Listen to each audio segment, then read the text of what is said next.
Hello and welcome to our week 6 online class. আমাদের ষষ্ঠ সপ্তাহের অনলাইন ক্লাসে আপনাদের সবাইকে আমি স্বাগত জানাচ্ছি। Mohammad Tahmidul Islam, lecturer, department of law, World University of Bangladesh. তো আমরা গভর্নমেন্ট অ্যান্ড পলিটিক্স কোর্সের ষষ্ঠ সপ্তাহে আছি বর্তমানে, এবং এই সপ্তাহে আমরা আলোচনা করব লিবারালিজম, লিবার্টারিয়ানিজম এবং সোশ্যালিজম নিয়ে। তো এই তিনটি পলিটিক্যাল আইডিওলজি নিয়ে আমাদের আলোচনা, এবং এই তিনটি পলিটিক্যাল আইডিওলজি সংক্রান্ত কিছু রিডিংস আমি আপনাদের জন্য রিকোয়ার্ড রিডিং সেকশনে দিয়েছি। আশা করি আপনারা এই পার্টগুলো দেখেছেন, এবং পাশাপাশি আমার যে ভিডিওটি রয়েছে লিবারালিজম, লিবার্টারিয়ানিজম এবং সোশ্যালিজমের উপরে, সেটাও আপনারা নিশ্চয়ই দেখেছেন। আর যদি দেখে না থাকেন অবশ্যই দেখবেন। So in this week we also have an activity which is called quiz number 3. তো এই কুইজটি আপনারা যখন সময় হবে সেই সময়ের মধ্যে আপনারা এটা পার্টিসিপেট করে ফেলবেন। And we also have a general discussion forum where you can ask any type of question regarding the lesson of the week. এই উইক সংক্রান্ত যতগুলো পড়াশোনার যে প্রশ্নগুলো রয়েছে, এবং আপনাদের যদি কোনো বক্তব্য থাকে কিংবা কোনো ধরনের কমেন্টস থাকে, সেই কমেন্টসটাও আপনারা এই জেনারেল ডিসকাশন ফোরামটিতে যতবার ইচ্ছা করতে পারেন, এবং অন্ততপক্ষে একবার এখানে আপনারা পার্টিসিপেট করবেন। So let's go to our lecture. আমাদের লেকচারের আজকের টপিকটা হচ্ছে লিবারালিজম, লিবার্টারিয়ানিজম এবং সোশ্যালিজম। সো আমরা তিনটি আলাদা পলিটিক্যাল আইডিওলজি নিয়ে আলোচনা করব। So first comes liberalism. Liberal idea মানে লিবারেল পলিটিক্যাল আইডিয়া যেটা, সেটা হচ্ছে অনেকটা আধুনিকতম একটা political idea. Liberalism is a political ideology that advocates for individual rights, freedoms and governmental responsibilities to ensure those rights in an equitable manner.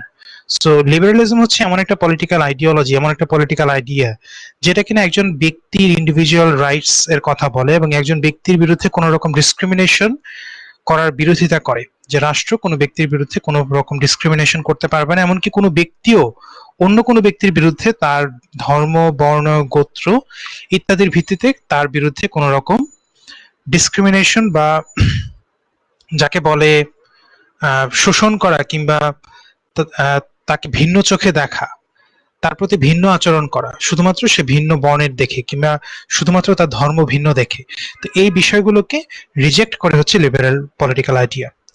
And it also emphasizes on the government responsibility to ensure individual rights. তো individual right গুলো রক্ষা করার জন্য সরকারের যে দায়িত্ব রয়েছে, সরকারকে কিন্তু লিবারেল আইডিয়াটা দায়িত্ব প্রদান করে থাকে। সরকারকে এখানে গুরুত্ব সহকারে বিবেচনা করে যে সরকারের একটা দায়িত্ব আছে যে একজন ব্যক্তি তার যে অধিকারটা রয়েছে একটা রাষ্ট্রে অন্যান্য সকল নাগরিকের মতো সমান সুযোগ সুবিধা নিয়ে বেঁচে থাকার, সেই অধিকারটাকে রক্ষা করার। It is a modern political ideology that can be traced back to the age of enlightenment in Europe.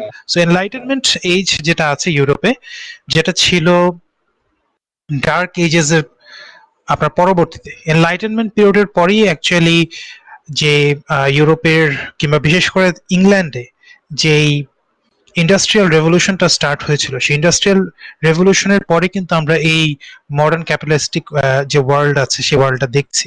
So industrial রেভলিউশনের আগেই হয়েছিল এনলাইটেনমেন্ট। তো এই এনলাইটেনমেন্ট পিরিয়ড যেটা ছিল, যখন কিনা ইউরোপের নাগরিকরা, বিশেষ করে ইংল্যান্ড, নেদারল্যান্ডস, ফ্রান্স, এইসব দেশের নাগরিকরা তখন তারা আস্তে আস্তে ধর্মীয় প্রথা, ধর্মীয় রাজনীতির বাইরে তারা চলে আসছিল।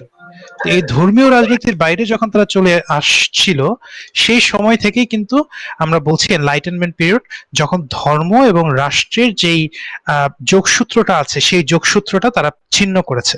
বর্তমানে যদি আমরা ইউরোপের রাজনৈতিক ব্যবস্থা এবং ইউরোপের রাষ্ট্র ব্যবস্থার দিকে তাকাই, সেখানে দেখবো যে ধর্মের স্থান কিন্তু সেখানে খুবই নগণ্য। ধর্ম শুধুমাত্র ব্যক্তিগত ক্ষেত্রে রয়েছে, ধর্ম কিন্তু রাষ্ট্র পরিচালনার ক্ষেত্রে তার কোনো রকম সে নেই। সো এই যে একটা সিচুয়েশন, এটা কিন্তু আগে ছিল না। ডার্ক এজেস এর সময় কিংবা যাকে বলা হয় মিডল এজেস, তো এই মিডল এজেস এর যুগে কিন্তু ইউরোপের রাষ্ট্র ক্ষমতাটা মূলত রাজাদের হাতে ছিল, এবং রাজারা কিন্তু চার্চের ক্ষমতা ব্যবহার করেই তারা জনগণকে শাসন করতে পারতেন, বা ডিভাইন ইন্টারভেনশন কিংবা ডিভাইন যেই রাইট ছিল, the divine right of the king. So এই ডিভাইন রাইটটাকে ব্যবহার করে যে না, চার্চের মাধ্যমে রাজা ক্ষমতা পেয়েছে জনগণকে শাসন করার জন্য। জনগণ মানতো রাজাকে, কেন মানতো? কারণ হচ্ছে তাদের চার্চ এবং তাদের চার্চের ফাদাররা তাদেরকে বলতো যে না, এই রাজাকে তোমরা মানো। তো এখানে যে চার্চের ফাদারের একটা বড় ভূমিকা আছে রাষ্ট্র পরিচালনার ক্ষেত্রে, এবং রাষ্ট্র ক্ষমতা কার হাতে থাকবে এই বিষয়টা কিন্তু চার্চের ফাদাররাই তখন নির্ধারণ করতে পারতো, এবং বিশেষত পোপ নির্ধারণ করতে পারতো। তো এই ক্ষমতাটা কিন্তু আস্তে আস্তে কমিয়ে আনা হয়েছে, এবং ক্ষমতাটা কমিয়ে এই পোপকে কিংবা এই চার্চকে রাষ্ট্রযন্ত্র থেকে আলাদা করা হয়েছে।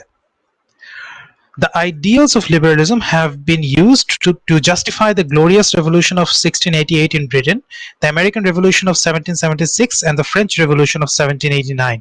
All of these overthrew monarchs and installed more liberal type of government. So, এই প্রত্যেকটা যেই রেভলিউশন গুলো ছিল, এই রেভলিউশন গুলো আগের যে টিরানিক্যাল মনার্কসরা রয়েছে, কিংসরা রয়েছে, তাদেরকে ক্ষমতাচ্যুত করেছে, এবং ক্ষমতাচ্যুত করে একটু লিবারেল ফর্ম, মানে আগের চেয়ে লিবারেল ফর্ম অফ গভর্নমেন্ট তারা তখন স্থাপন করেছে। তো ফর এক্সাম্পল আমরা যদি এই গ্লোরিয়াস রেভলিউশন অফ 1688 এর দিকে তাকাই, সেখানে দেখবো যে ব্রিটেনে তখন শাসন করতেন একজন টিরানিক্যাল কিং।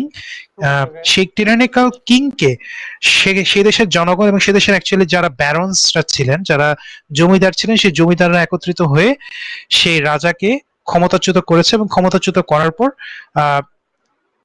তাদের একজন কুইনকে তারা কিন্তু এখানে স্থলাভিষিক্ত করেছিল with William the Orange of নেদারল্যান্ডের কিং, এবং তাদের একজন কুইনকে তারা তাদের মনার্ক হিসেবে গ্রহণ করেছিল। তো আমরা যদি এটা নিয়ে আরেকটু সার্চ করি,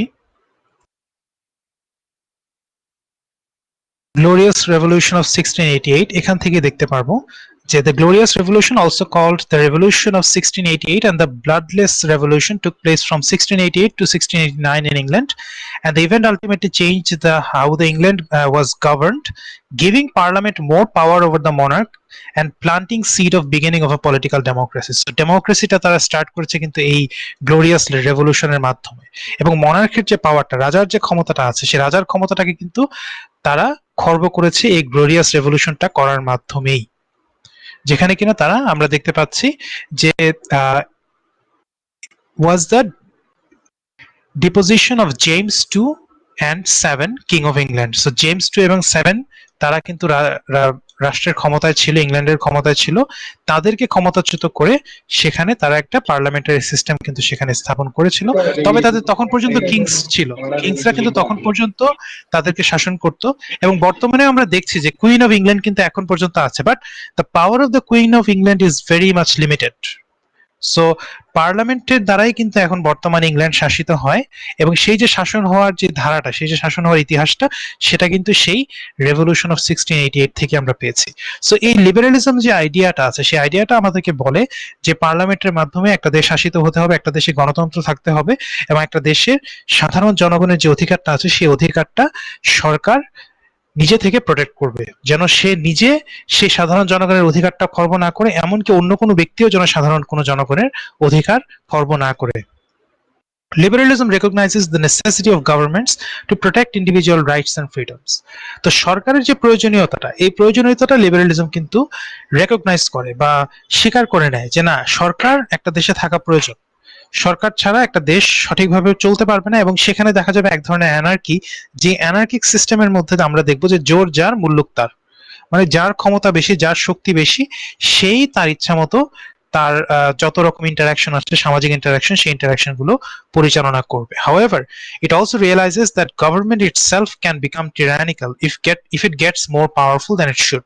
So সরকার যদি যতটুকু ক্ষমতা তার প্রয়োজন তার বাইরে ক্ষমতা পেয়ে যায়, তাহলে কিন্তু সে কি হয়ে যায়, সেও আবার একদম টিরানিক্যাল হয়ে যায়, এবং ইনজাস্টিস কিন্তু সরকারের মাধ্যমেও ইমপ্লিমেন্টেড হতে পারে।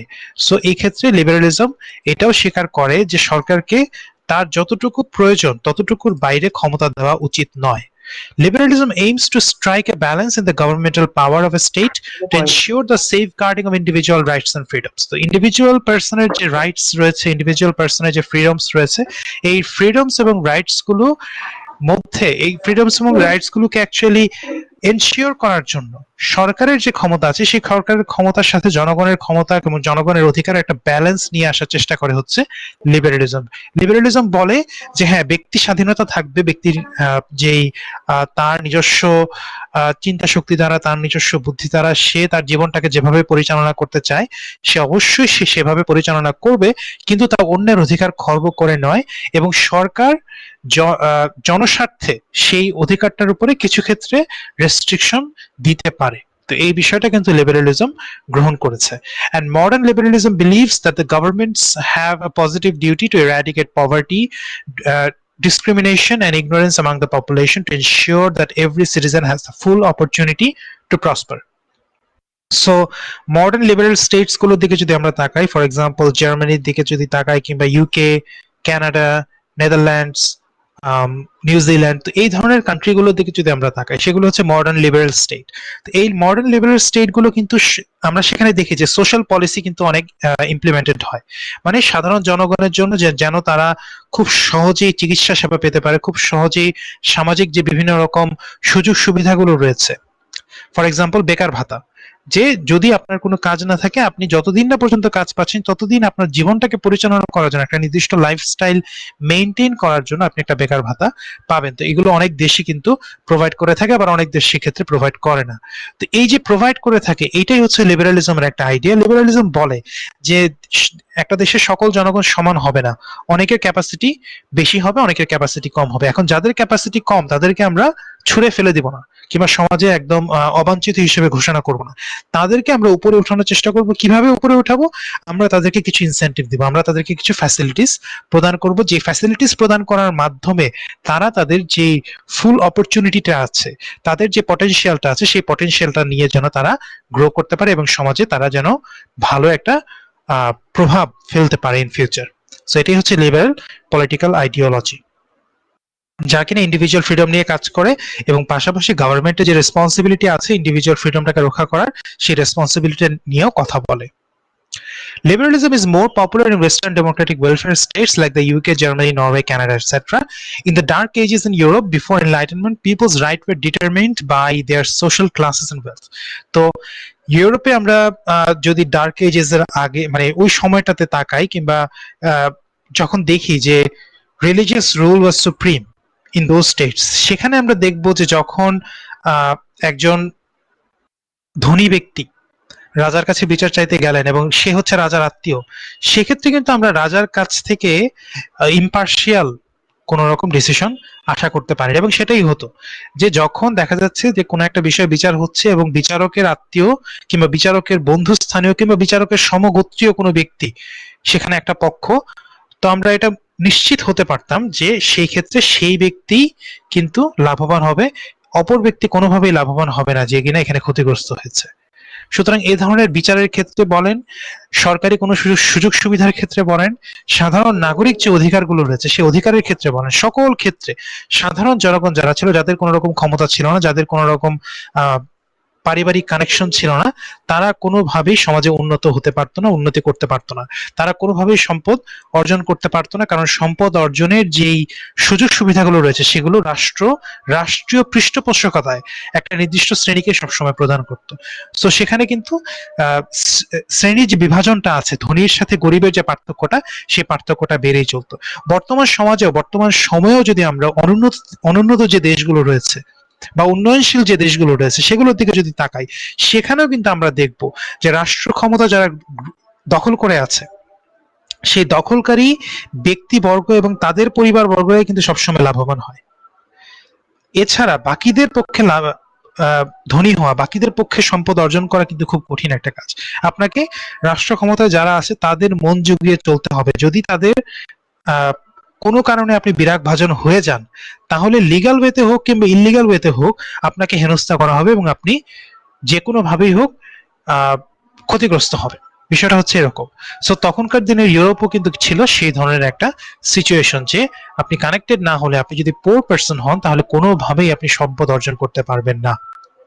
So liberalism was the first ideology that advocated for equal treatment towards all and discrimination towards none. So liberal ideology টা enlightenment পিরিয়ডের সময় যখন এই সেকুলার আইডিওলজি গুলো গ্রো করা শুরু করলো এবং জনগণকে সচেতন করা শুরু করলো, তখন এই লিবারেল আইডিওলজি বললো যে না, ধর্মের ভিত্তিতে, বর্ণের ভিত্তিতে, গোত্রের ভিত্তিতে কিংবা সম্পদের ভিত্তিতে আমরা কারো বিরুদ্ধে কোন রকম ডিসক্রিমিনেশন করব না, কাউকে আমরা ভিন্ন চোখে দেখব না, এবং অধিকার প্রদানের ক্ষেত্রে সকল নাগরিক হবে সমান, এবং বিচারের ক্ষেত্রে সকল নাগরিককে আমরা সমান চোখেই দেখবো। তো এই আইডিওলজি গুলো কিন্তু এই লিবারেল আইডিওলজির সাথে সাথে গ্রো করেছে, এবং লিবারেল আইডিওলজিটা রাষ্ট্রে ইমপ্লিমেন্ট করার পরই কিন্তু এই আইডিওলজি গুলো ইমপ্লিমেন্ট করা গিয়েছে।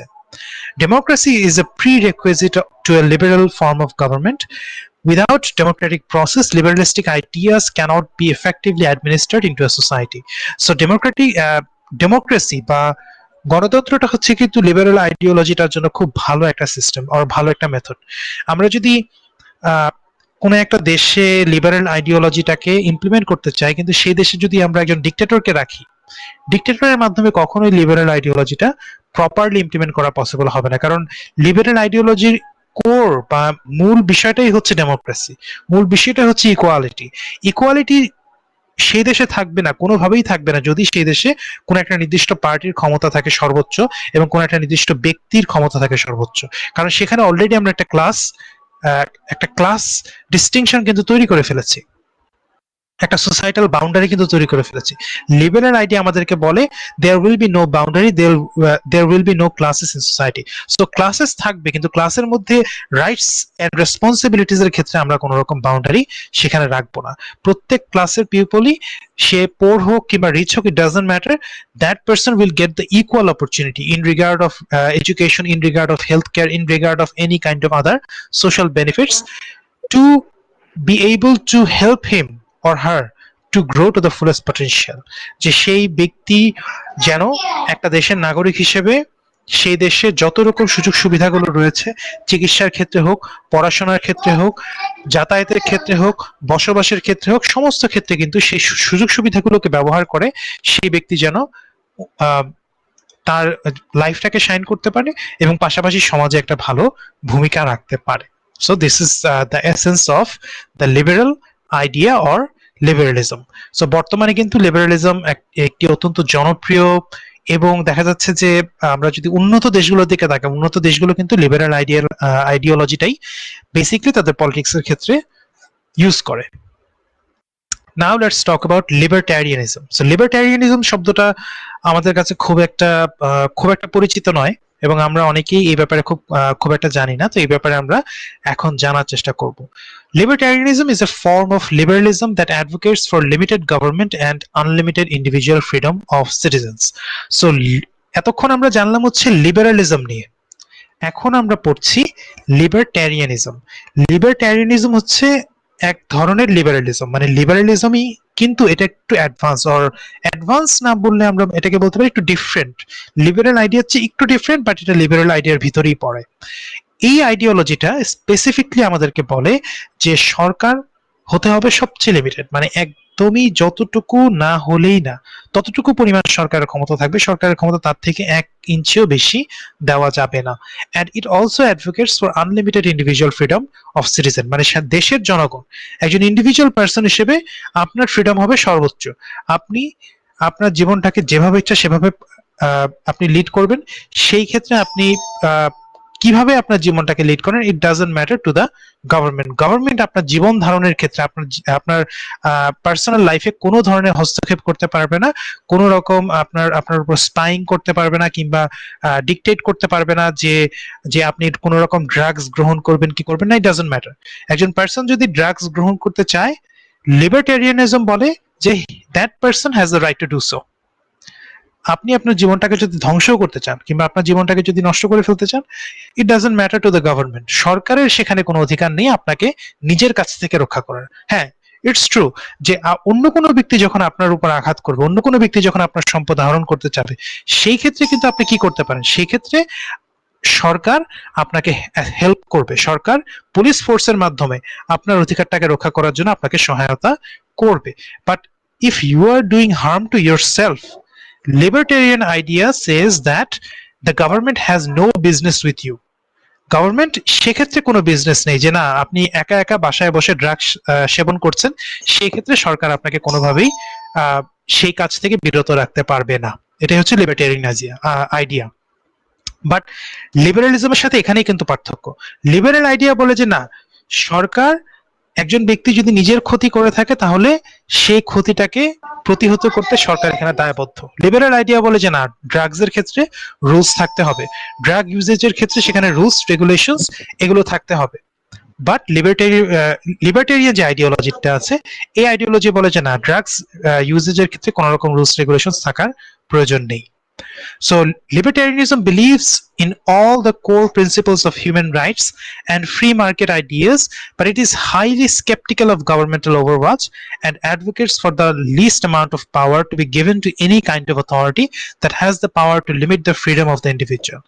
So libertarianism believe করে যে হিউম্যান রাইটস এবং ফ্রি মার্কেটস এই যে আইডিয়াস গুলো রয়েছে যে the market should be free, সেখানে যেই বিজনেস এনভায়রনমেন্টটা আছে সেই এনভায়রনমেন্টটা সবসময় ফ্রি হতে হবে, সেখানে গভর্নমেন্ট কোনো রকম হস্তক্ষেপ করবে না। আমরা কমিউনিজমের ক্ষেত্রে যেমন দেখেছি, আমরা সোশ্যালিজমের ক্ষেত্রে যেমন দেখেছি যে সরকার নির্ধারণ করে দেয় যে একটা পণ্যের দাম কিরকম হবে, একটা পণ্য আদৌ মার্কেটে প্রবেশ করতে পারবে কিনা, একজন ব্যক্তি ব্যবসা করতে পারবে কিনা, এই বিষয়গুলো লিবার্টেরিয়ানিজম বলে যে সেখানে কোনো রকম বাধা যেন না থাকে। সো এখানে কিন্তু লিবার্টেরিয়ানিজমের সাথে অন্যান্য আইডিওলজির একটা বড় পার্থক্য রয়েছে। And it also believes in absolute human rights. Human রাইটসটা হতে হবে অ্যাবসোলিউট, সরকার কোনো ইনস্টেন্সে সেখানে কোনো রকম কি বলে কোনো রকম রেস্ট্রিকশন রাখতে পারবে না। আচ্ছা, আমি আপনাদের কাছ থেকে জাস্ট হাফ এ মিনিট সময়টা চেয়ে নিচ্ছি, দুঃখিত, আপনারা just half a minute wait করুন, আমি আসছি।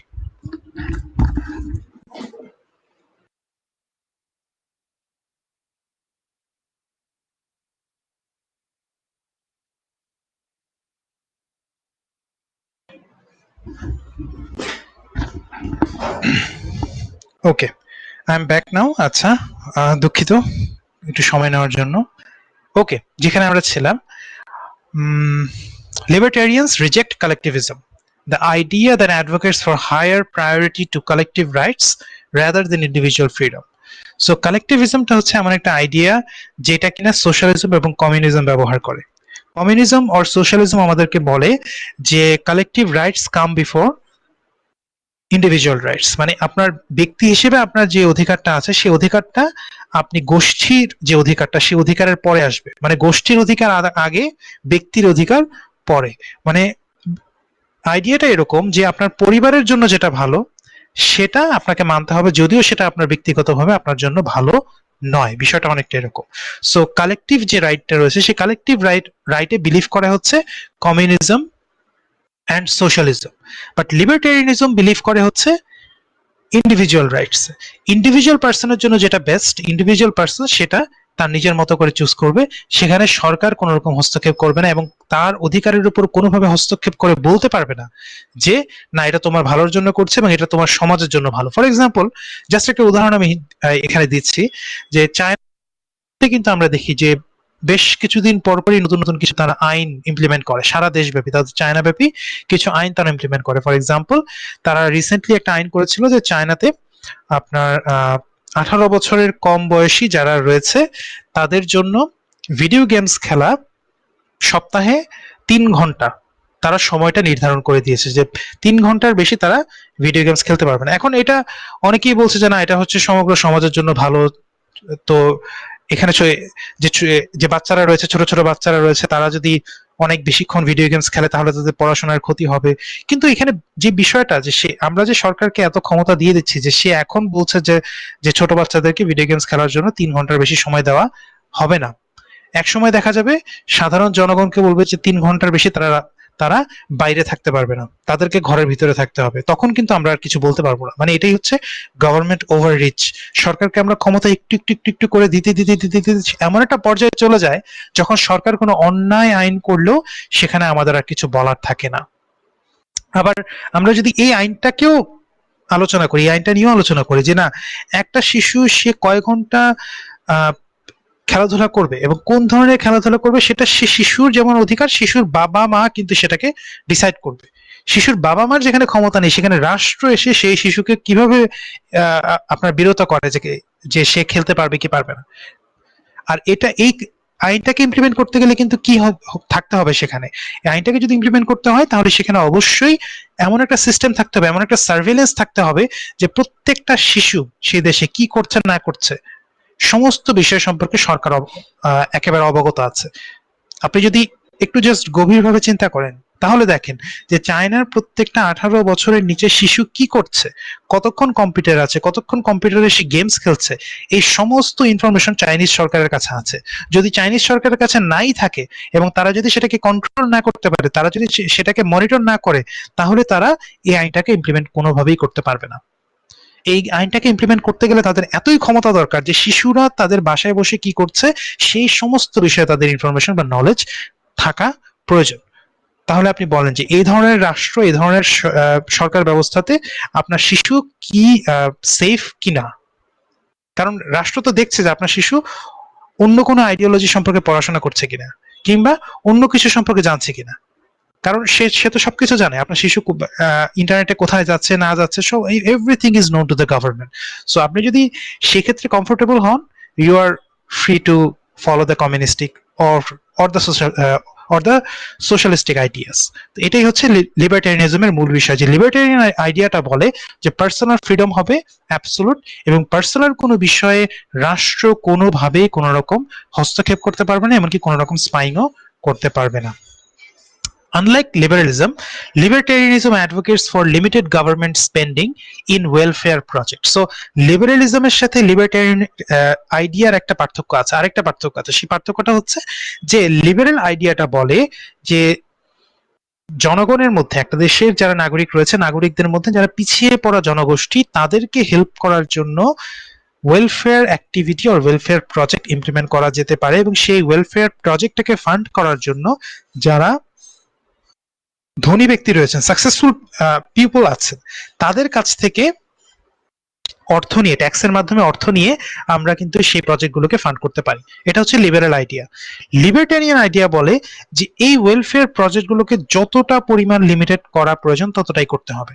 মানে পুলিশ, একটা দেশের জন্য আর্মি, পুলিশ, ফায়ার সার্ভিস, এরপর হচ্ছে কনস্ট্রাকশন, ব্রিজ মেইনটেনেন্স, এ ধরনের বেসিক ফাংশনগুলো ছাড়া এটসেট্রা এটসেট্রা যেসব সোশ্যাল আপনার প্রোগ্রামগুলো আছে, যেমন হচ্ছে বেকার ভাতার সিস্টেমটা, তাই না, ফুড স্ট্যাম্প সিস্টেম, তারপর হচ্ছে হেলথ কেয়ার সিস্টেম।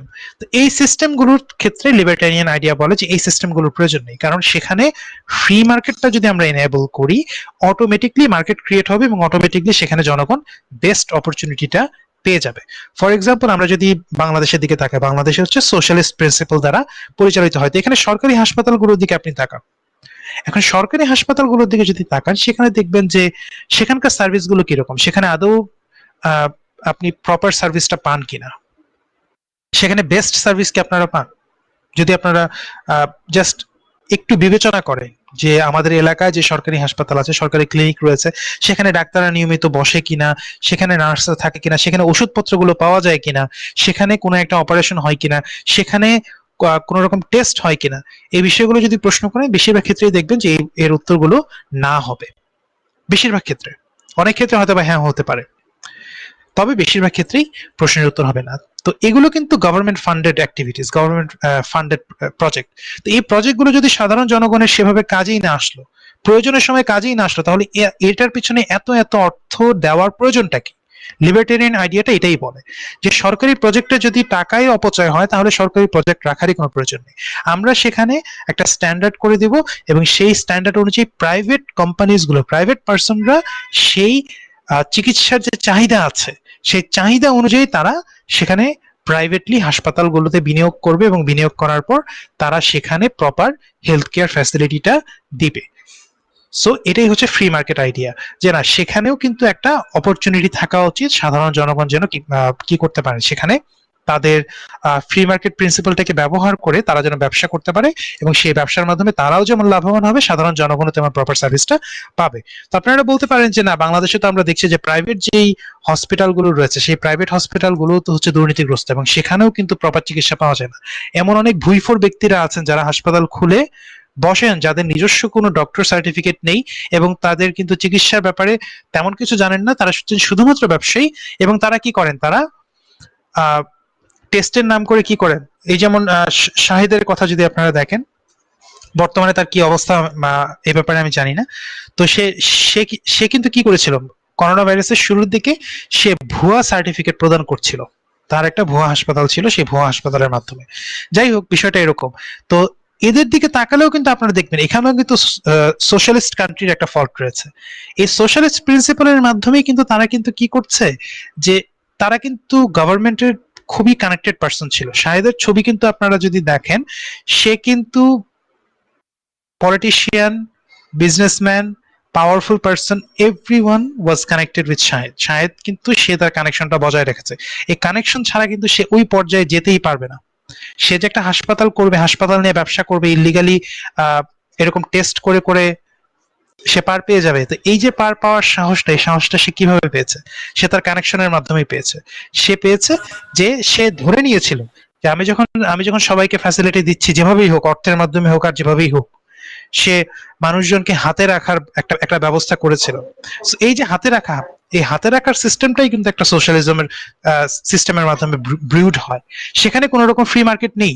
আপনি যদি চান যে আমার পরিচিত ডক্টররা আছে, সেই ডক্টরদেরকে নিয়ে আমি একটা হাসপাতাল করব, যে হাসপাতালে আমি ফ্রিতে চিকিৎসা দিব, আপনি চাইলেই কিন্তু সেই হাসপাতালটা এত সহজে করতে পারবেন না। আপনাকে বহু রকম অনুমতি বহু জায়গা থেকে নিতে হবে। এবং এই যে সার্টিফিকেট গুলো আপনি নিবেন, প্রত্যেকটা সার্টিফিকেট, প্রত্যেকটা লাইসেন্সের জন্য আপনাকে কত টাকা পরিমাণ যে ঘুষ প্রদান করতে হবে, এর কোনো সীমাই নেই। তো আপনি যদি ঘুষ প্রদান করতে আপনার যদি মূলধন শেষ হয়ে যায়, তাহলে আপনি বিজনেস করবেন কিভাবে? আপনি জনগণকে কিভাবে সার্ভিস প্রদান করবেন?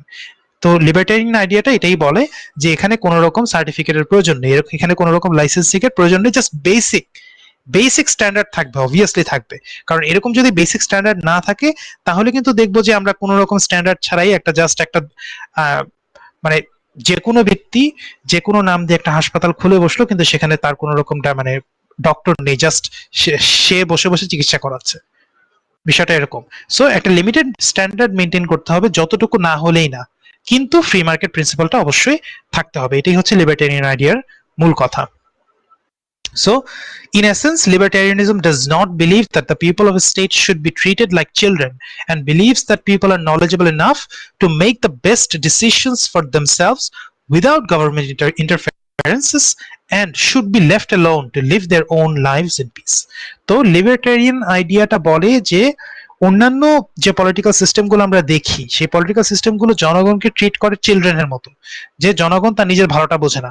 আমি সরকার, আমি জনগণের জন্য কোনটা ভালো সেটা বুঝি। লিবার্টেরিয়ান আইডিয়া বলে যে না, জনগণও যেমন অ্যাডাল্ট, তুমিও অ্যাডাল্ট, সুতরাং জনগণ তাদের মতো চলবে, তুমি সরকার হিসেবে দায়িত্বটা যেটা, সেটা হচ্ছে তোমার যে লিমিটেড ক্ষমতাটা আছে, সেই ক্ষমতার মাধ্যমে একজন ব্যক্তি আরেকজন ব্যক্তির উপর কোন রকম অন্যায় অত্যাচার করলে সেটাকে প্রতিহত করো। তার বাইরে কোনো ক্ষমতা তোমার নেই, তোমার থাকারও কোনো প্রয়োজন নেই। মানে সরকারি কোনো ইন্টারফারেন্স পার্সোনাল লাইফে কোনোভাবেই থাকবে না। জনগণ তার নিজের মতো, তার ধর্ম, তার বর্ণ, তার গোত্র, হোয়াটএভার, সে তার মতো তার জীবনটা পরিচালনা করবে। So this is the main idea of libertarianism. So এতক্ষণ আমরা আলোচনা করলাম লিবারালিজম নিয়ে এবং লিবার্টেরিয়ানিজম নিয়ে। So now let's talk about socialism. Socialism নিয়ে এখন আলোচনা করব। The political ideology of socialism advocates for greater governmental power in the ownership of property and the means of production rather than individual freedom, as the core belief of socialism is that individuals are greedy and self-centered and should not be left alone. So সোশ্যালিজমের যে আইডিয়াটা, এই আইডিয়াটা কিন্তু আপনার আপনার কিছুক্ষণ আগে আমরা যে আইডিয়াগুলো পড়েছি, লিবারালিজম এবং লিবার্টেরিয়ানিজম, এই আইডিয়াগুলো হচ্ছে একটু ডিফারেন্ট। সোশ্যালিজম আইডিয়াটা বলে যে government should be the most powerful entity in a country. একটা দেশে সরকারকে হতে হবে সবচেয়ে ক্ষমতাশালী, সরকার হবে সর্বময় ক্ষমতার অধিকারী, এবং সরকার হবে বেনেভোলেন্ট। সে দেশের জনগণের উন্নতির জন্য কাজ করবে, বাট সমস্ত সম্পদ যা যা কিছু আছে এগুলো সরকারের অধীনেই থাকতে হবে। If not all, but most of the asset in the country should be in the hands of the government. So socialistic countryতে আমরা দেখি যে সরকারের ক্ষমতাটা সবচেয়ে বেশি, সমস্ত সম্পদ ইন জেনারেল সেন্স সরকার এর হাতে থাকে, এবং সরকার যাদেরকে অনুগ্রহ করে তারাই সেই সমাজে উন্নত হতে পারে। সরকার যাদেরকে অনুগ্রহ না করে, সেই গোষ্ঠী কিংবা সেই ব্যক্তি সেই দেশে কোনোভাবেই উন্নতি করতে পারে না। Socialist politics tries to instill cooperation through government oversight. In a socialist state, the government is the biggest and most powerful political and economic entity. So socialist কান্ট্রিগুলোতে শুধুমাত্র পলিটিক্যাল সেন্সে না, ইকোনমিক অ্যাসপেক্টের দিকে যদি আমরা তাকাই কিংবা অর্থনীতির দিকে যদি তাকাই, সেখানেও আমরা দেখব যে রাষ্ট্রে সরকারের হস্তক্ষেপটা সবচেয়ে বেশি, এবং সরকারই হচ্ছে সবচেয়ে বড় কর্পোরেশন। আমরা যদি সরকারকে একটা কোম্পানির সাথে তুলনা করি একটা দেশে, তাহলে কিন্তু সরকারের আয়টা হচ্ছে সবচেয়ে বেশি, সরকারের ইনকামটা সবচেয়ে বেশি। ফার্স্ট অফ অল সে ট্যাক্সের মাধ্যমে ইনকাম করে, এবং সেকেন্ডলি গভর্নমেন্টের কিন্তু সবচেয়ে বড় বড় যে ইন্ডাস্ট্রিগুলো আছে, সেই ইন্ডাস্ট্রিগুলো কিন্তু গভর্নমেন্টের হস্তগত থাকে, বিশেষ করে এনার্জি সেক্টরে, অয়েলের ক্ষেত্রে, গ্যাসের ক্ষেত্রে, কোলের ক্ষেত্রে, পাওয়ার প্ল্যান্ট গুলোর ক্ষেত্রে, তারপর পোর্টস যেগুলো রয়েছে সেগুলোর ক্ষেত্রে, তারপর কোর ইন্ডাস্ট্রিজ যেগুলো আছে, এই কোর ইন্ডাস্ট্রিজ গুলো everything is controlled by the government, because the government thinks that they are doing a better job than private companies to serve the people. জনগণকে সার্ভ করার জন্য তারা বেটার জব করছে, but actually এই আইডিওলজিটা কিন্তু এভাবে কাজ করে না, বাট ইন রিয়ালিটি এভাবে কাজ করে না। কেন কাজ করে না? আমরা যদি বাংলাদেশের দিকে তাকাই, আমরা গত 10 থেকে 15 বছর আগে, তখন কিন্তু লোডশেডিংটা এতটাই প্রমিনেন্ট ছিল যে প্রতিদিন লোডশেডিং হওয়াটা ছিল মোটামুটি বাধ্যতামূলক, মানে এটা হবেই প্রতিদিন কমপক্ষে 2 ঘন্টা। আর যদি গরমকাল পড়তো তাহলে দেখা যেত 2 ঘন্টা থেকে 2.5 ঘন্টা 3 ঘন্টাও লোডশেডিং হতো ঢাকার মধ্যে, আর ঢাকার বাইরে তো কথাই নেই। তো বর্তমানে কিন্তু আমরা দেখছি যে ঢাকাতে লোডশেডিং এর পরিমাণটা অনেক কমে এসেছে, গরমকালেও বলতে গেলে কালে ভদ্রে লোডশেডিংটা হয়। তো এই যে উন্নতিটা, এই উন্নতির কারণটা কি? উন্নতির মূল কারণটাই হচ্ছে গভর্নমেন্ট কিন্তু আগে, মানে 10 বছর আগে, well actually not 10 years, more than 10 years, সেটা ছিল 2001 থেকে কিংবা তারও আগে থেকে 2008 কি 9 পর্যন্ত। তো এই সময়টার মধ্যে কিন্তু every industries regarding power or electricity সংক্রান্ত যতগুলো কোম্পানিজ ছিল, সেই সমস্তগুলোই ছিল গভর্নমেন্টের কন্ট্রোলে, এবং যেহেতু গভর্নমেন্টের কন্ট্রোলে ছিল, গভর্নমেন্ট এমপ্লয়িজরা সেগুলো কন্ট্রোল করতো, এবং দেখা যেত সেখানে প্রপার ম্যানেজমেন্ট ছিল না, এবং সেটা ছিল সবচেয়ে দুর্নীতিগ্রস্ত। বিএনপির আমলে, মানে বিএনপির লাস্ট যে টার্মটা ছিল, সে লাস্ট টার্মে বিদ্যুৎ বিভাগটা ছিল সবচেয়ে দুর্নীতিগ্রস্ত, মানে অন্যান্য বিভাগও দুর্নীতিগ্রস্ত ছিল, কিন্তু বিদ্যুৎটা ছিল সবচেয়ে দুর্নীতিগ্রস্ত গুলোর মধ্যে একটা, because it was totally controlled by the government. সরকার মানে সম্পূর্ণ মনোপলি ছিল সেখানে সরকারের, এবং দেশের জনগণ এর পাশাপাশি যত ইন্ডাস্ট্রি আছে সবাই কিন্তু সাফারার ছিল। বাট পরবর্তীতে কি হলো? পরবর্তীতে এটাকে আস্তে আস্তে প্রাইভেটাইজ করা হলো, আস্তে আস্তে প্রাইভেট এবং পাবলিক ওনারশিপের মাধ্যমে 50-50 ওনারশিপের মাধ্যমে কিন্তু বিভিন্ন প্রাইভেট কোম্পানিগুলো এখানে আসলো, সামিট গ্রুপ আসলো, আর আরো কি যেন এরকম কোম্পানিজ গুলো রয়েছে, আমার এখন এক্স্যাক্টলি মনে নেই। তো এই কোম্পানিগুলো আসলো, এবং কোম্পানিগুলো যখন ইনভেস্ট করলো সেখানে তারা নিজস্ব পাওয়ার প্ল্যান্ট করলো, এবং তারা জনগণের কাছে সেল করা শুরু করলো। মানে অ্যাকচুয়ালি তারা সরকারকে সেল করে, সরকার আবার আলটিমেটলি জনগণকে সেল করে কম দামে, সেখানে তারা ভর্তুকি দেয়। যাই হোক, তো সেভাবে তারা যখন ফর প্রফিট বিজনেসটা স্টার্ট করলো, তখন আমরা দেখলাম যে সেখানে একটা উন্নতি আসা শুরু করলো। মানে তখন আমরা আমাদের যে সার্ভিসটা আছে, সেই সার্ভিসটা আমরা একটা ভালো একটা অবস্থান দেখলাম, এবং বর্তমানে কিন্তু দেখছি যে প্রাইভেট ওনারশিপে এরকম অনেকগুলো পাওয়ার প্ল্যান্ট রয়েছে, এবং সেই পাওয়ার প্ল্যান্ট গুলো কিন্তু আমাদেরকে প্রপার সার্ভিসের মাধ্যমে আমরা এখন আর সেরকম লোডশেডিং দেখছি না, অন্ততপক্ষে ঢাকার বাইরে এখনো বিভিন্ন জায়গায় লোডশেডিং হয়, কিন্তু আগের মতো এত ফ্রিকোয়েন্ট না, এখন অনেক কমে গিয়েছে, আশা করা যায় ইন ফিউচার আরো কমবে। So private ownership is the key to development in any country, but socialism, it does not believe in private ownership. It believes that public ownership or the ownership by the government is the key to success for a country, but it has never been achieved. কোন দেশে সোশ্যালিজমের যে আইডিয়াটা যে public ওনারশিপের মধ্যে industry থাকলে সেই দেশটা উন্নত হবে, এইটা কোনো দেশেই সফল হয়নি। আমরা যদি ভেনেজুয়েলার দিকে তাকাই, সেটাও হচ্ছে একটা সোশ্যালিস্ট কমিউনিস্ট কান্ট্রি, সেখানেও দেখবেন যে রুটির জন্য মানুষজন কি করে, তাদের সরকারি যে দোকান আছে, আপনি কিন্তু ভেনেজুয়েলাতে আপনার যে একটা দোকান খুলে বসবেন, যে আপনি ধরেন কোনো কিছু একটা বানান, সেই জিনিসটা আপনি আপনার বাসার সামনে দোকান খুলে বসে বিক্রি করবেন, সেই কাজটাও করতে পারবেন না, কারণ সরকারের কোনো অনুমতি নেই। সরকার যে দোকানগুলো স্থাপন করেছে, সেই দোকানগুলোই কেবলমাত্র ওখানকার জিনিসপত্র বিক্রি করতে পারবে, আপনি চাইলে ব্যক্তিগতভাবে কোনো জিনিস বিক্রি করতে পারবেন না। তো সেই রকম একটা দেশে রুটির জন্য সেই সরকারি দোকানের সামনে দীর্ঘ লাইন সকাল থেকে থাকে, এবং রাতে গিয়ে হয়তোবা সেই লাইনটা শেষ হয়। অনেক সময় তাদের যে রেশনটা আছে সেই রেশনটাও শেষ হয়ে যায়, সাধারণ মানুষজন রুটিটা পর্যন্ত পায় না। এটাই হচ্ছে the implementation of socialist idea. So equality is more important than freedom to a socialist. Socialist idea কাছে ইকুয়ালিটিটা হচ্ছে মোস্ট ইম্পর্টেন্ট। সমাজের মধ্যে শ্রেণী যেগুলো রয়েছে, ধনিক শ্রেণী, মধ্যবিত্ত শ্রেণী, তারপর হচ্ছে দরিদ্র শ্রেণী, এই শ্রেণীগুলোকে এক করে ফেলা কিংবা এই ক্লাসগুলোর মধ্যে যে ডিস্টিংশন রয়েছে, পার্থক্য রয়েছে, অর্থনৈতিক বৈষম্য রয়েছে, এই বৈষম্যটাকে যতটা সম্ভব কমিয়ে আনাটা হচ্ছে ইন্ডিভিজুয়াল ফ্রিডমের চেয়ে বেশি ইম্পর্টেন্ট, অন্ততপক্ষে সোশ্যালিস্টের কাছে। Socialist believe that in order to achieve absolute equality, a government must enforce every and all measures to restrict the people in front and uplift the people in the back of the social ladder. So সামাজিক সিঁড়ির নিচের দিকে যারা আছে তাদেরকে টেনে উঠানো হবে, আর যারা উপরের দিকে আছে প্রয়োজনে তাদেরকে টেনে নামানো হবে। কারণ তাদেরকে আমরা ট্যাক্স দিব, তাদেরকে আমরা এরকম বিভিন্ন রকম তাদের কাছ থেকে টাকা নিয়ে আমরা লোয়ার লেভেলে যারা আছে তাদেরকে আমরা টাকাটা দিব। বাট এই টাকাটা নিবে কে? টাকাটা নিবে হচ্ছে গভর্নমেন্ট। এখন গভর্নমেন্ট কিন্তু কোনো একটা কম্পিউটার না কিংবা কম্পিউটার সিস্টেম না যে হ্যাঁ একটা গ্রুপের কাছ থেকে টাকা নিব, আমি 100 টাকা নিলাম, এই 100 টাকাটা একদম এক্স্যাক্টলি 100 টাকাই লোয়ার গ্রুপটার কাছে যাবে। গভর্নমেন্ট যেহেতু কিছু মানুষ দ্বারা কন্ট্রোল করা হয়, সেই মানুষগুলো কি করে, উপরের গ্রুপটা থেকে 100 টাকা ঠিকই নিল ট্যাক্স হিসেবে, নিয়ে সে সেখান থেকে 80 টাকাই নিজের কাছে রেখে দিল, এবং 20 টাকা লোক দেখানো, নামমাত্র 20 টাকা সে নিচের যে গ্রুপটা আছে সেই গ্রুপটার কাছে ব্যয় করবে। এটাই কিন্তু বাস্তবতা। সো এখান থেকে আমরা দেখতে পাই যে সোশ্যালিস্ট যে প্রিন্সিপালটা আছে সেই প্রিন্সিপালটা it looks good on paper, but it does not properly work in the real life. Real লাইফে কিন্তু এটা ওয়ার্ক করার ক্ষেত্রে এটার অনেক ধরনের অনেক ধরনের সীমাবদ্ধতা রয়েছে। Socialism is one of the 4 fundamental principles of state policy in the Constitution of Bangladesh. বাংলাদেশের সংবিধান, তো এই সংবিধানের যে 4টি মূলনীতি রয়েছে, এই মূলনীতিগুলোর মধ্যে অন্যতম মূলনীতি হচ্ছে socialism. From the birth of modern Bangladesh in 1971, its governments have continuously implemented socialist policies in the country. So 1971 সালে বাংলাদেশের স্বাধীনতার পর থেকেই আমরা কিন্তু সোশ্যালিস্ট প্রিন্সিপাল গুলো দেখেছি এখানে ইমপ্লিমেন্ট হতে, এবং এখন পর্যন্ত বর্তমান বাংলাদেশের পলিটিক্স, বাংলাদেশের political system, it remains socialist.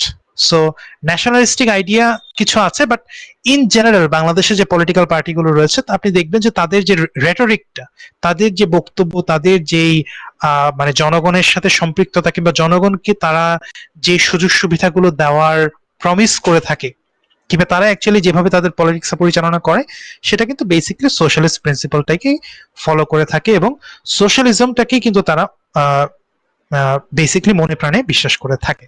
So বর্তমানে যদি আমরা বলতে চাই বাংলাদেশের ক্ষেত্রে socialism is the political system which is most prevalent in Bangladesh. বাংলাদেশে কিন্তু এই সোশ্যালিস্টিক প্রিন্সিপালটা prevalent.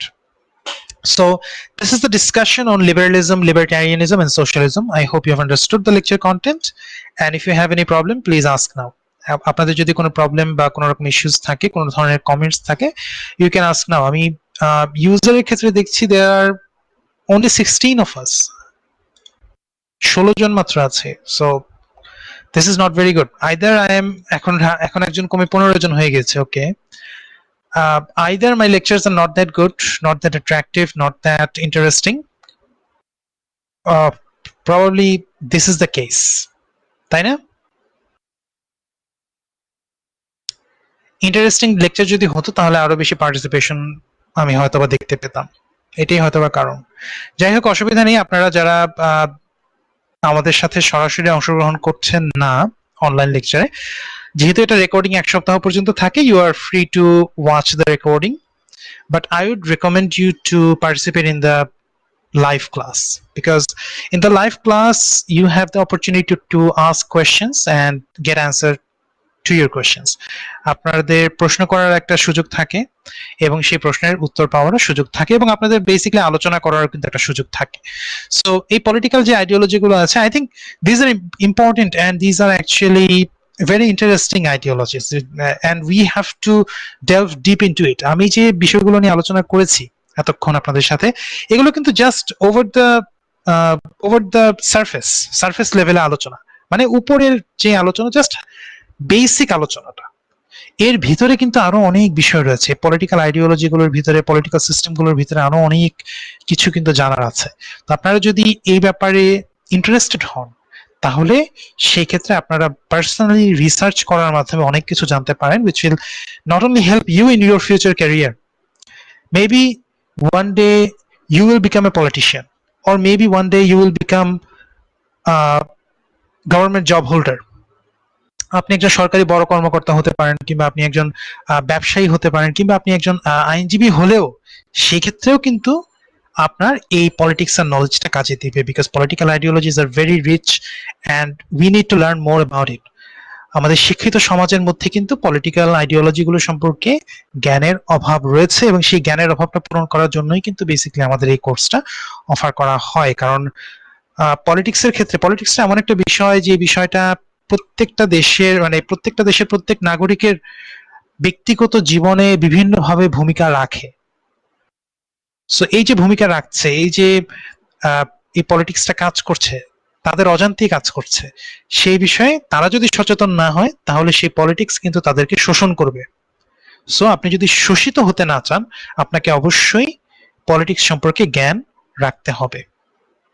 ঠিক আছে, এটা হচ্ছে বিষয়। সো এই পলিটিক্যাল আইডিওলজি গুলো, এই পলিটিক্যাল যেই ফ্যাক্ট গুলো রয়েছে, পলিটিক্যাল আইডিয়াস গুলো রয়েছে, এগুলো সম্পর্কে যত বেশি জানবেন, তত বেশি আপনারা ইন ফিউচার আপনাদের কাছে যেই পলিটিক্যাল আইডিয়াটা বেস্ট মনে হয়, যে পলিটিক্যাল আইডিওলজির যে অংশটুকু আপনার কাছে ভালো মনে হয়, সেগুলো গ্রহণ করবেন, খারাপটা আপনারা বর্জন করবেন।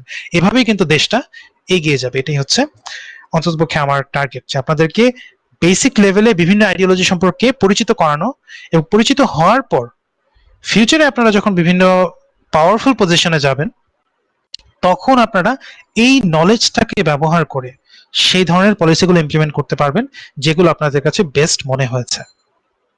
আচ্ছা, তো আমাদের আজকে যে আলোচনাটা ছিল, সেই আলোচনার যে টপিকগুলো ছিল, সেই টপিকগুলো সম্পর্কে কারো কোনো যদি প্রশ্ন থাকে, কিংবা কোনো যদি কোনো মন্তব্য থাকে, অলরেডি একজন হ্যান্ড রেজ করেছেন, হাবিবুর রহমান, আপনার যদি কোনো প্রশ্ন থাকে করতে পারেন। আসসালামু আলাইকুম স্যার। ওয়ালাইকুম সালাম। স্যার, প্রশ্ন হচ্ছে স্যার, আমরা তো লেকচার গুলো ইংলিশে পাই, আর আমরা এটা কি কোনো বই রিকমেন্ডেশন নাই স্যার, যে বইটা কিনলে আমরা ওয়েল, এটা বাংলায় বুকের বুঝতে ক্ষেত্রে, পারবো? মানে আপনি যদি টেক্সট বুকের কথা বলেন, তাহলে সেক্ষেত্রে আমি এখানে বই অ্যাড করে দিয়েছি আপনাদের জন্য, রিকমেন্ডেড বুকস। এখানে এই সেকশনটাতে গেলে আপনারা ইংলিশে কিছু বুকস পাবেন, স্যার, যেগুলো আপনারা বাংলায় ব্যবহার করতে কিন্তু পারেন। বিস্তারিত আলোচনা নাই, যেটা পড়লে একটু ভালোভাবে বুঝতে পারবো। আসলে আমি বাংলা মিডিয়াম থেকে ইংলিশ মিডিয়াম একটু একটু প্রবলেম হয়, তারপরেও আচ্ছা আচ্ছা। স্যার, এই জন্য স্যার বাংলায় বেঙ্গালি, অনেক রাইটার থাকে। ওয়েল অ্যাকচুয়ালি আমি যেটা দেখেছি মার্কেটে, যে আপনার রাষ্ট্রবিজ্ঞান বিভাগে যেই পড়ানোটা হয়, সেক্ষেত্রে বাংলাদেশের রাজনীতি ও বাংলাদেশের সরকার ব্যবস্থার উপরে কিছু বই আছে, ডক্টর কিন্তু সেগুলোতে এমাজউদ্দিনের একটা বই আছে। শুধুমাত্র বাংলা, মানে শুধুমাত্র বাংলাদেশটাকে ফোকাস করে হয়।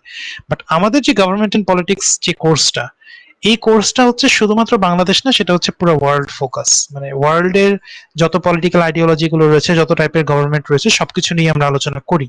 সো ইন দ্যাট কেস সেই বাংলা বইটা কিন্তু আমাদের পুরো সিলেবাসটাকে কভার করবে না।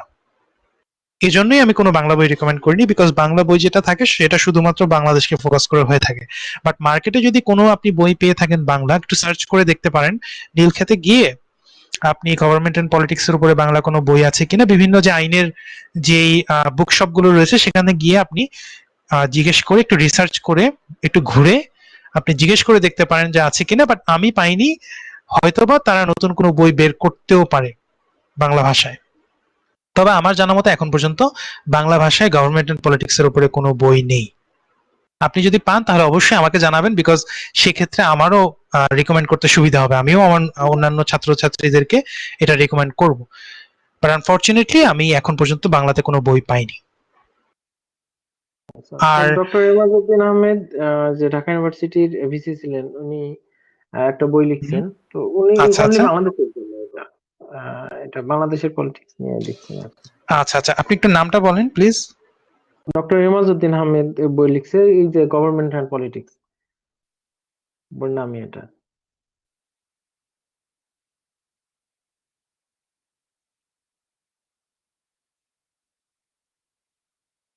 ইমাজউদ্দিন আহমেদের এখানে গুগল সার্চ করার পর আমি কোন রকম বইয়ের ইয়ে পাচ্ছি না। বাংলাদেশের উপর লেখা একটা আছে, দেখি এটা এটা কিনা। না, এরকম কোনো কিছু। আচ্ছা, যদি আপনি পেয়ে থাকেন তাহলে আপনি এটা সংগ্রহ করতে পারেন, বাট আমি সেটা রিকমেন্ড করতে পারবো না, বিকজ আমাকে নিজে আগে পড়তে হবে, আগে দেখতে হবে যে ওই বইটা আসলে কি আছে, সেখানে আমাদের সিলেবাসটা কভার করছে কিনা, ইন দ্যাট কেস।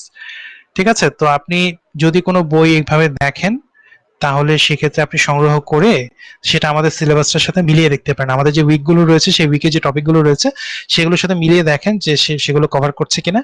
যদি কভার করে তাহলে হয়তোবা আমি in future recommend করতে পারি। Okay, so if you have any other questions, you can ask so.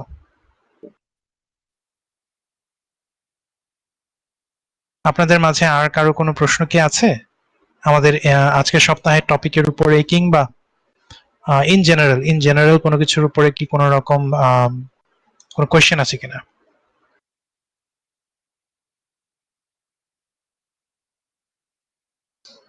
ওকে, ঠিক আছে, আমি ধরে নিচ্ছি আপনাদের কারো কোনো প্রশ্ন নেই। ইন ফিউচারে যদি কোনো রকম প্রশ্ন অ্যারাইজ করে, আপনারা আশা করি পরবর্তীতে আবার লেকচারটা দেখবেন। আমাদের এই ভিডিওটা এক সপ্তাহ পর্যন্ত থাকে, so you have the opportunity to watch it letter.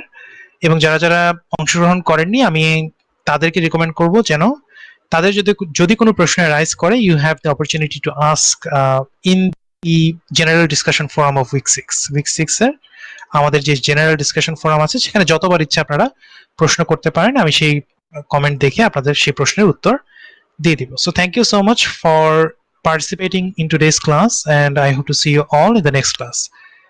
So I'm ending this